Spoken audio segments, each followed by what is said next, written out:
This is always the last tune on the Kill the Zoe tour. I'm still like heartbroken that we're not on that tour anymore.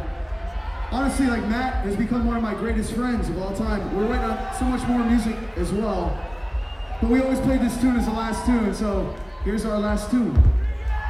And if you know what, shout them out.